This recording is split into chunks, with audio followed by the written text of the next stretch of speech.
ইসলামী ব্যাংকের অর্থনীতি আর এমনি ব্রিটিশের যে অর্থনীতি, সুদের অর্থনীতি, আকাশ পাতাল পার্থক্য না?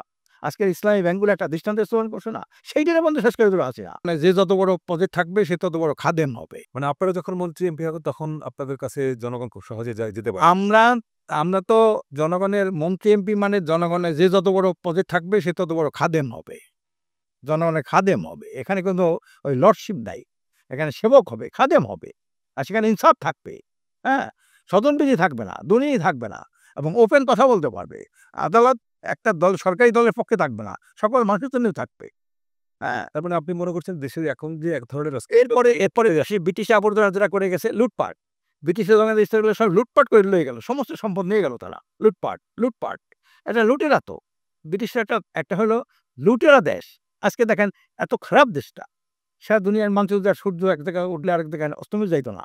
আজকে সেটা তো শেষ হয়ে গেল।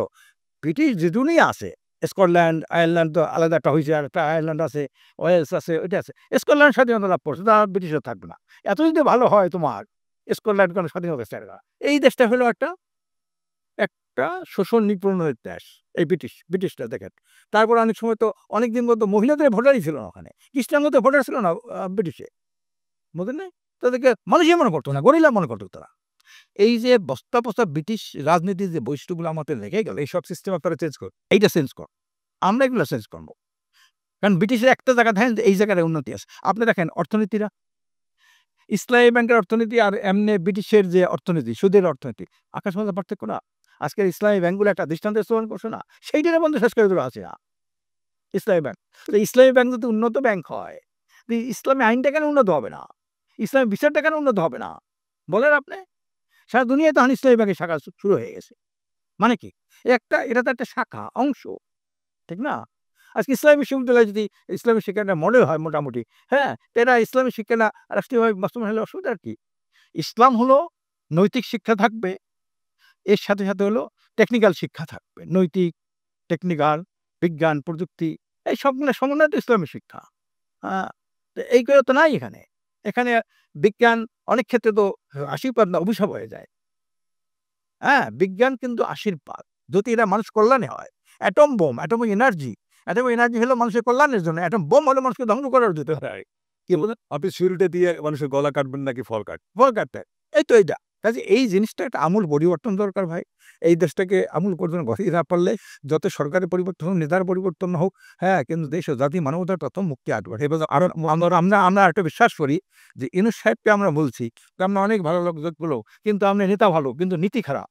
নেতা ভালো, নীতি খারাপ। এরা যেমন ভালো কিছু করতে পারে না, আবার নীতি ভালো, নেতা খারাপ, সেও ভালো কিছু করতে পারে না। রাইট। ২ টা সমন্বয় লাগে। ২ টা সময় লাগবে। এইজন্য আমাদের স্লোগান হলো আমরা ভালো নেতা চাই, ভালো নীতি চাই। এছাড়া জাতির মুক্তি নাই। নেতা ভালো, নীতি ভালো। ঠিক না? এইটা তো নাই। এটা তো নাই। নীতিটা ভালো গ্রহণ করেন না কেন? আপনি যখন আপনি মাছ কিনতে যান, তখন তো আপনি পচা মাছ কেনেন না, তাজা মাছটা কেনেন। আপনি একটা সবজি কিনতে যান, তাজা তরকারি কেনেন, বাসি তরকারিটা কেনেন না। একটা স্কুলে যখন ছাত্র ভর্তি করতেন, ভালো স্কুলে ভর্তি করেন, খারাপ স্কুলে আপনি ভর্তি করেন না। আপনি ভালো ডাক্তার দেখেন, অ্যাডভোকেট হতে গেলে ভালো উকিল ধরেন। ফসল ভালো জমি ছাড়া যেমন ভালো জমি ছাড়া ভালো ফসল হয় না, ভালো নেতা ছাড়া ভালো দেশ হয় না। কাজে এজন্যে আপনাদেরও দরকার, যারা সাংবাদিক আছেন আপনারা, হ্যাঁ, যারা গণমাধ্যমে কাজ করেন, এই দেশ ধ্বংসের জন্য ৪ টা মৌলিক জিনিস। একটা সরকারি দল, দেশের ধ্বংসের ১ নম্বর দায়ী। ২ নম্বর বিরোধী দল। ৩ নম্বর গণমাধ্যম। ৩ নম্বর হলো এলিট। এইটার পিছনে ষড়যন্ত্র হলো আধিপত্যবাদের ষড়যন্ত্র। এই কয়টা হলো গণমাধ্যম। আপনি দেখেন যেখানে নির্বাচনে আওয়ামী লীগের নির্বাচনগুলো দিনের পর রাত হইলো, তারপরে ভোটের যে ১৮ নির্বাচন হইলো, দামি নির্বাচন হইলো, সেখানে কি দেখা গেল? ২৪শে নির্বাচন হলো, কতগুলা কুকুর, ছাগল। সেখানে লিখে দিল পত্রিকায় 60% ভোট কাস্ট হচ্ছে। না, সেটা তো সরকার যেটা বলে, সেই ফিগারটা গণমাধ্যম বলবে না? না, কেন বলবে? আপনি ওখানে নাই, আপনার লোক নাই ওখানে, আপনি এটা বলবেন যে বললেই আমরা। যে তার রোলটা প্লে করবে, সেই স্ট্রাকচারটা তো গণমাধ্যম তো স্বাধীন না, স্বাধীন না। তা আপনি স্বাধীনভাবে আপনার পেশা। এখানে মানিক মিয়া, মানিক মিয়া স্বাধীন সাংবাদিক ছিল, আমি তাকে শ্রদ্ধা জানাই, ছিল কি নাই? সেই সময়ের অবস্থার এখন বাংলাদেশের গণমাধ্যমের না না, তৎকালীন সাংবাদিকরাও বিভিন্ন এদিক ওদিক ছিল, কিন্তু এই যার ব্যক্তিত্ব, মুজিবুর রহমান, সাংবাদিক মুজিবুর রহমান, আজাদ পত্রিকার মানিক মিয়া, এরা যে সাংবাদিকতা করছে, আওয়ামী লীগের পক্ষে লিখতে, পাকিস্তানের বিরুদ্ধে লিখছেন, আর আওয়ামী লীগের বিরুদ্ধেও করছেন, কিন্তু মানিক মিয়া করছেন না। এইভাবে সাংবাদিক কয়জন পাবে? কয়জন পাইবেন আপনি সাংবাদিক? এত ৬০ জনের সাংবাদিকদের পড়ে, আজকের একটা এখন এই আপনার পত্র-পত্রিকার মালিক কারা? যারা কোটিপতি, এই যারা কোটিপতি, যারা শিল্পপতি, শিল্পকে অনৈতিক কাজ থেকে রেহাই করার জন্য মুখপাত্র হিসেবে পত্রিকাগুলো তারা করে, হ্যাঁ? বাড়ি করে এবং সেখানে টিভিগুলা তাদের স্বার্থ সেখানেই করা হয়। আমরা দেখছি না যে এই যে যুগান্তরের মধ্যে কালের কণ্ঠ কনফ্লিক্ট কনফ্লিক্ট হয়ে গেল। এই কনফ্লিক্ট নেসটা হইলে তো পুরা সুন্দর